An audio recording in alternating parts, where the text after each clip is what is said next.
Placement.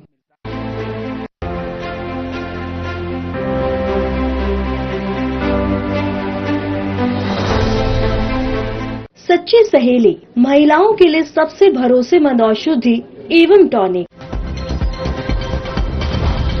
47वीं junior boys राष्ट्रीय handball championship. CM रेखा गुप्ता ने खिलाड़ियों को दी शुभकामनाएं, कहा अपने गेम से बढ़ाएं भारत का मान।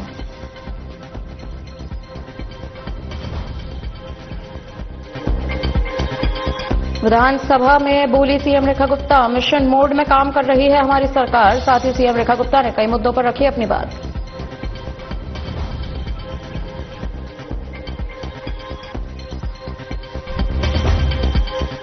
प्रवासी भारतीय दिवस पर सीएम रेखा गुप्ता ने दी शुभकामनाएं, कहा प्रवासी भारतीयों की मेहनत और उपलब्धियां भारत की वैश्विक पहचान को और मजबूत करती है।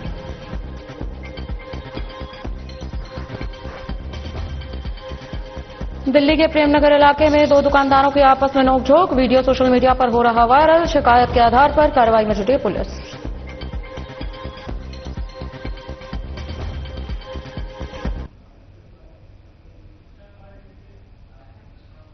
नमस्कार, मैं आश्रुति वोहरा, आपका बहुत बहुत स्वागत है हमारे इस खास बुलेटिन में। शुरुआत करेंगे बड़ी खबरों के साथ। मुख्यमंत्री रेखा गुप्ता ने 47वीं junior boys national handball championship में भाग ले रहे सभी खिलाड़ियों को हार्दिक शुभकामनाएं दी हैं। साथ ही उन्होंने ये भी कहा है कि अपने परिवार का नाम रोशन करें और अपने गेम से भारत का मान बढ़ाएं।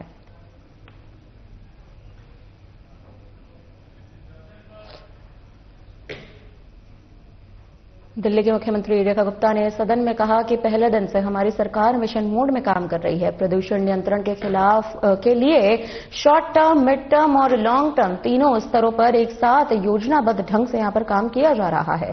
क्लीन मोबिलिटी को बढ़ावा देने के लिए ईवी पॉलिसी भी लाई जा रही है। पेड़ लगाए जा रहे हैं तो उनकी ट्रैकिंग भी लगातार सुनिश्चित की जा रही है। इसके साथ ही उन्होंने कई मुद्दों पर अपनी बात भी रखी।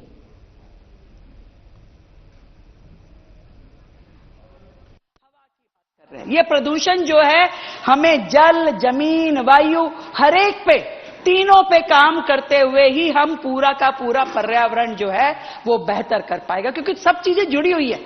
एक चीज में खराब होती है तो आप सोचिए कि उसका असर बाकी की दोनों चीजों पे होने वाला है।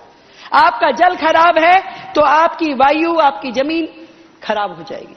तो ये सारी चीजों पे काम करने की आवश्यकता थी, इसीलिए हमने अपनी वर्किंग में पूरी नीतियों के साथ में long term plan, short term plan, mid term plan बनाते हुए पहले दिन से ही काम शुरू किया। पहले दिन से ही प्राइवेट व्हीकल के लिए भी हमने ईवी पॉलिसी पे लगातार हमारी सरकार काम कर रही है। पर केवल सब्सिडी देना एक काम नहीं है, वो पूरा इंफ्रास्ट्रक्चर तैयार करना, वो यूज्ड बैटरीज का मैनेजमेंट क्या होगा, ये सारी चीजें हमें ध्यान करके ही हम ईवी पॉलिसी लेके आ सकते हैं। ट्रैफिक कंजेशन के जितने पॉइंट है उन सब पे काम किया। एक एक पॉइंट को ठीक करने के लिए लगातार सरकार लगी है, क्योंकि कंजेशन जो है सीधा सीधा पॉल्यूशन बढ़ाता है। इसलिए ट्रैफिक कंजेशन को रोकना निहायत ही जरूरी है।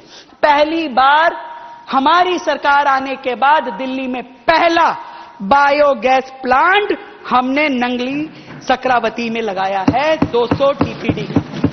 किसी ने नहीं सोचा कि ई वेस्ट के लिए भी हमें कोई ना कोई प्लांट लगाना चाहिए। पहली बार सरकार ने इस पे विचार किया और अब हम होलंबी कला में यहां पे एक नया और पहला ई वेस्ट प्लांट लगाएंगे, जहां पे जो है इस तरह का हमारा ई वेस्ट जो है उसको हम प्रोसेस कर पाएंगे। 4200 हेक्टेयर जमीन को हमने अभी तक फॉरेस्ट नोटिफाइड किया है। दिल्ली को ये ग्रीन कवर मिलना अपने आप में बहुत बड़ी बात है और ये रुकेगा नहीं। इसमें अभी और भी एरियाज को हम संभालते जा रहे हैं और धीरे धीरे और भी हम रिज एरिया को फॉरेस्ट एरिया में नोटिफाई करेंगे। नए मियावाकी जंगल बनाने की प्लानिंग, वर्टिकल प्लांटेशन, मेट्रो के पिलर पे, फ्लाईओवर्स के नीचे पिलर्स पे, ये लगातार काम चल रहा है। हॉर्टिकल्चर के टेंडर भी इस प्रकार से किए गए हैं कि पेड़ लगाना केवल वन टाइम काम नहीं किया, आपने ठेकेदार ने पेड़ लगाया और चला गया। अब टेंडर की सारी प्रक्रिया हमारे मंत्री जी ने इस प्रकार से कराई है कि जो एजेंसी आएगी उसी को साल भर उस प्लांट को संभालना होगा और इस तरीके से जिम्मेवारी फिक्स की जाएगी दिल्ली को हरा भरा करने के लिए। जितनी भी चीजें हमें लगता है कि पर्यावरण को बेहतर करने के लिए होनी चाहिए। इंडस्ट्रीज की बात आई कि दिल्ली में जो इंडस्ट्रीज जिसे हम पॉल्यूटिंग इंडस्ट्री कहते हैं वो नहीं होनी चाहिए। सरकार पूरी सख्ती से चल रही है। पहली बार सरकारों ने यह तय किया कि भाई इंडस्ट्रियल एरिया डेवलप करो ताकि ये फैक्ट्री वाले वहां जाएं। तो ये सारी चीजें वाइस वर्सा जुड़ी हुई हैं। मैं सच में ये जरूर बताना चाहूंगी कि हमारी सरकार ने जिस तरीके से पहले दिन से काम करना शुरू किया, मिंटो ब्रिज कैसे इस बार पानी वहां नहीं रुका, उसका समाधान निकालने की कोशिश की और इस बार दिल्ली ने देखा कि मिंटो ब्रिज पे वाटर लॉगिंग नहीं हुई। थर्मल पावर पे जिस तरीके से हमारी डिपेंडेंसी है उसको कम करने के लिए सोलर पे दिल्ली सरकार लगातार काम कर रही है। सोलर क्लीन एनर्जी का, ग्रीन एनर्जी का एक बहुत बड़ा माध्यम है जिसका उपयोग हमें करना होगा और इसीलिए हम सरकार की ओर से एग्रीकल्चर लैंड पे भी सोलर प्लांट लग सके इस स्कीम को हम लेकर के आए हैं ताकि ज्यादा से ज्यादा सोलर लगा करके दिल्ली को हम पावर कंजम्पशन उसकी कम कर सके।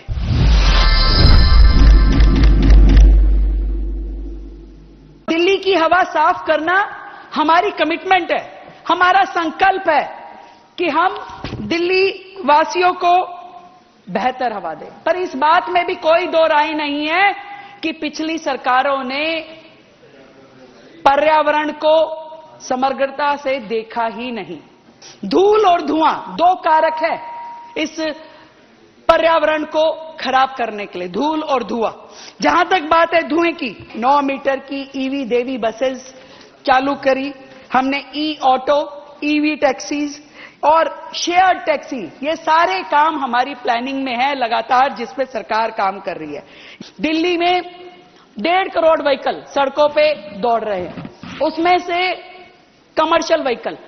आज जो हमारी सरकार का प्रयास है, इस 11 महीने में हमने 2 नए ऑटोमेटेड टेस्टिंग स्टेशन नंदनगरी में और तेखंड में उसका शिलान्यास किया है वहां, और उसके बाद बुराड़ी का जो फिटनेस सेंटर था उसको भी अपग्रेडेशन पे लगाया है।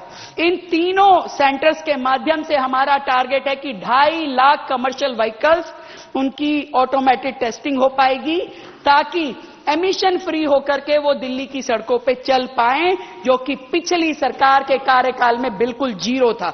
No efforts, no PUCC, no fuel. हमने पहले ही तय किया कि किसी भी गाड़ी को जिसके पास पॉल्यूशन सर्टिफिकेट नहीं है उसको हम नहीं देंगे फ्यूल, ये बिल्कुल तय है। हमारा लक्ष्य है कि जो आज वर्तमान में मेट्रो 394 किलोमीटर है उसको हम 500 किलोमीटर तक लेकर के जा पाएं। रोजाना मेट्रो में लगभग 35 लाख लोग चलते हैं। चाहते हैं कि सबके माध्यम से हम एक पब्लिक ट्रांसपोर्ट कल्चर डेवलप करें, जहां लोगों को यह शर्म नहीं आए कि मैं मेट्रो में जा रहा हूं कि मैं बस में जा रहा हूं। उसे ये लगना चाहिए मैं अपनी दिल्ली को संवारने के लिए अपना काम कर रहा हूं, इसलिए मैं पब्लिक ट्रांसपोर्ट में जा रहा हूं बजाय गाड़ी और स्कूटर के।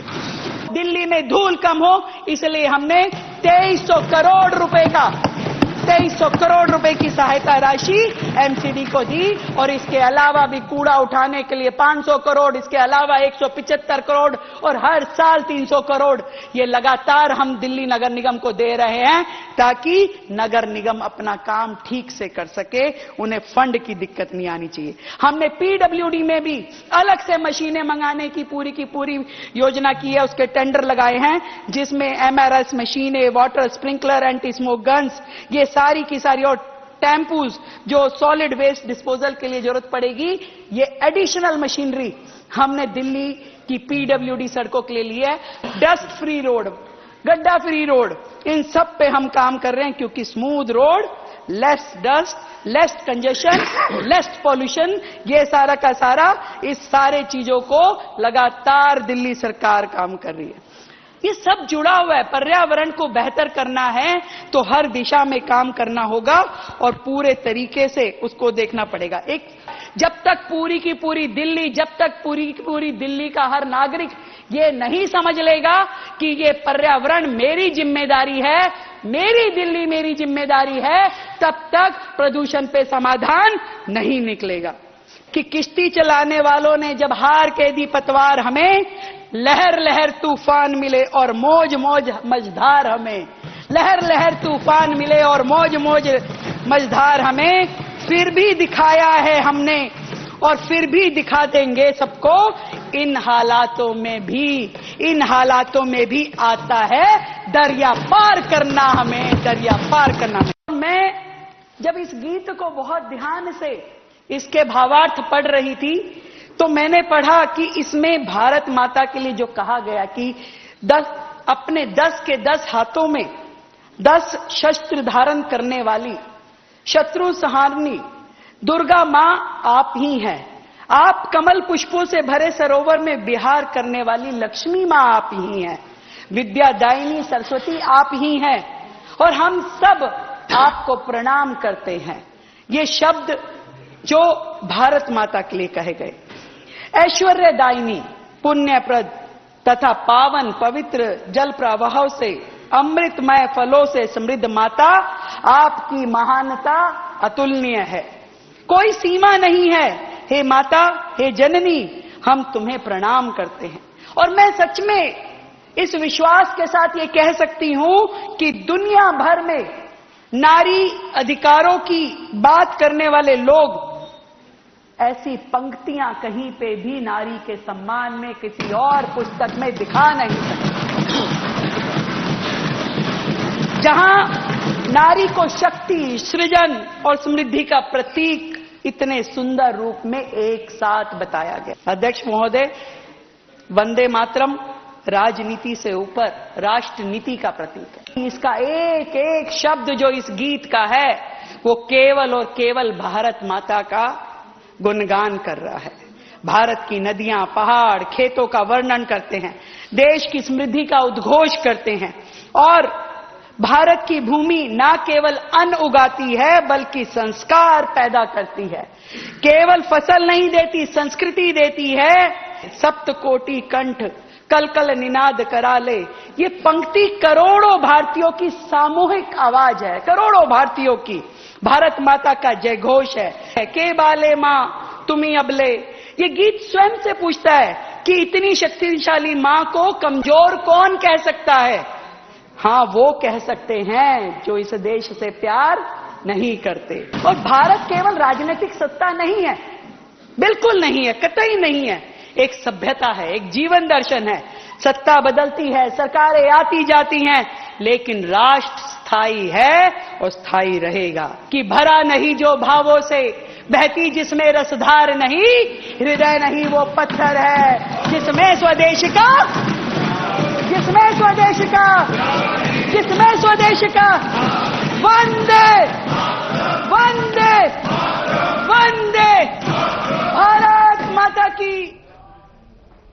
परम शक्ति पीठ श्री पीताम्बरा सूर्य नारायण मंदिर में मां काली के साधक श्री कालीचरण महाराज ने विधिवत भगवान गणेश, भोलेनाथ, मां पीताम्बरा और मां काली का पूजन किया। पूजन के दौरान उन्होंने हिंदू समाज से जातिवाद से ऊपर उठकर एकजुट रहने की अपील भी की और हाल के दिनों में देश और बांग्लादेश में हिंदुओं पर हुए अत्याचारों पर चिंता व्यक्त करते हुए सशक्त संदेश भी दिया। कालीचरण महाराज का कहना है कि मंदिर में सनातन धर्म के उत्थान के लिए सकारात्मकता और प्रेरणादायक कार्य हो रहे हैं, जिससे श्रद्धालुओं को आध्यात्मिक शांति और ऊर्जा प्राप्त होती है। उन्होंने श्रद्धालुओं को नारियल बलिदान की भी विधि और उसके महत्व की जानकारी देते हुए बताया कि यह त्याग, शुद्धता और समर्पण का प्रतीक है।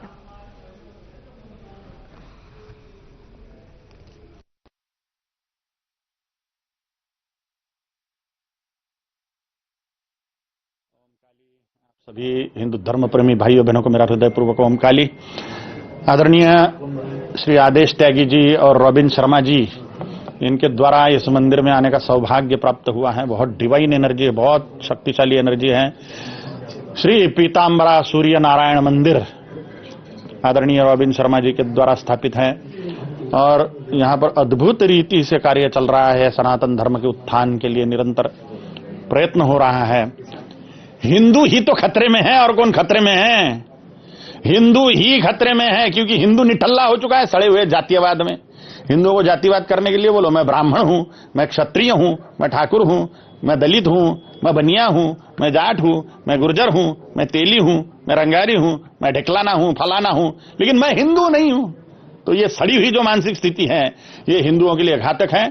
हमें अगर धर्म संरक्षण करना है तो हमारे सड़े हुए जातीयवाद को, प्रांतवाद को, भाषावाद को त्यागते हुए मात्र छत्रपति शिवाजी महाराज, गुरु गोविंद सिंह जी महाराज के भगवत ध्वज तले एकीभूत होके मात्र हिंदू पहचान रखनी चाहिए। कहूं यहां के हिंदुओं को मेरा बोलना है, खास करके मोदी जी से बोलना है कि युद्ध करिए मोदी जी, स्पेशल एक्शन करिए इस मामले में, और बांग्लादेश के हिंदुओं को यहां पे वापस लाइए, जिससे वहां के हिंदुओं का संरक्षण हो। देखिए, आदरणीय कालीचरण महाराज जी के विषय में सभी लोग जानते हैं। सोशल मीडिया के माध्यम से तो जो आज भारत का जो जेनजी है, जिसको जेनजी का आजकल बहुत नाम है, वो इनसे प्रभावित होके आध्यात्म की तरफ लौट रहा है।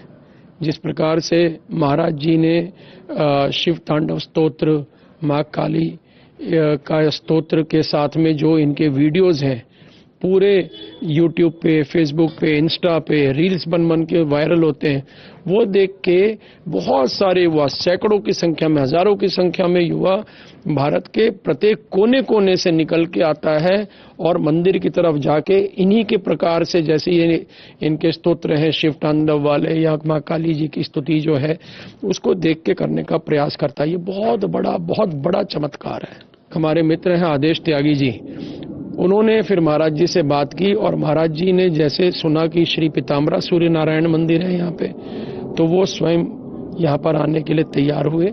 और ये माँ काली की ही कृपा है, क्योंकि अभी माँ काली का एक विशेष अनुष्ठान मंदिर में चल रहा है और माँ काली के ही परम भक्त हैं कालीचरण जी।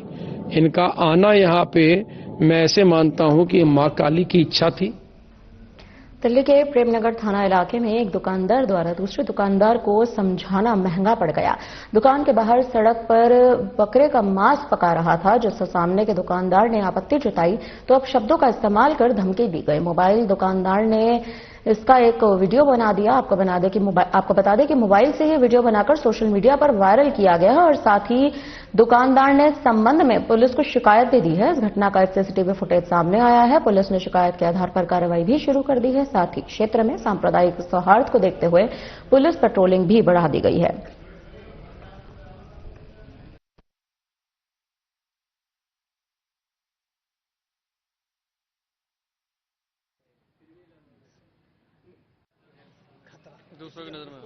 सर, मामला बहुत छोटा सा था। ये इनकी दुकान है सामने हमारे, अब्बास कुरैशी के नाम से। तो बहुत मामला छोटा सा था। ये बाहर उसका बकरी का सर मतलब बिल्कुल खुले में रख के उसका चूल्हा बना के बाहर जला रहे थे। तो मैंने खाली मेरे पास कस्टमर्स भी थे, मैंने पहले तो इग्नोर ही करा, क्योंकि इनको क्या बोलें मैंने इनको इग्नोर करा। फिर कस्टमर ने भी मेरे को बोला, भैया धुआं अंदर आ रहा है यार, बदबू भी आ रही है, इसकी स्मेल भी आ रही है, बर्दाश्त नहीं हो रहा, बोलो ना इनको, आप कुछ बोलते क्यों नहीं हो। मैंने बाहर जाके खाली इनको इतना बोला कि भैया इसको आप, मुल्ला जी आप अंदर भी कर सकते हो। तो इन्होंने मेरे को थोड़ा सा अलग ढंग से समझाया, कुछ ऐसे शब्द बोले मैं आपको चैनल पे बता नहीं सकता। तो फिर मैंने इनकी वीडियो बनाई, मैंने इनको वीडियो बना के डाली, फिर मैंने इनकी पोस्ट करी। और पहली बात तो सर मैं देखो ये कहना चाहता हूँ कि कई लोग अब इसमें वीडियो के माध्यम से हिंदू मुसलमान कर रहे हैं। हिंदू मुसलमान का कोई टॉपिक नहीं है इसमें। यहाँ पे कई हम लोग काफी टाइम से अमन और शांति से रह रहे हैं पूरे किराड़ी के अंदर। कोई ऐसा कोई मुद्दा नहीं आया कि हिंदू और मुसलमान की कोई भी करे। ये खाली बात है उस दुकानदार और मेरी आपस की लड़ाई की। भाई मेरे को लगा कि कार्रवाई शायद ना हो, मैंने वीडियो पोस्ट कर दी ये इस मामले की, इस मैटर की। और इनका रवैया ठीक नहीं था। ये मेरे को आके धमकाते भी हैं दुकान में कि मैं ये कर दूंगा, खोसा खासी कर दूंगा, इस टाइप की इन्होंने मुझे धमकी दी। सर मामला बहुत छोटा सा था। ये इनकी दुकान है सामने हमारे। फिलहाल के लिए इस बुलेटिन में इतना ही। मुझे दीजिए इजाजत। नमस्कार।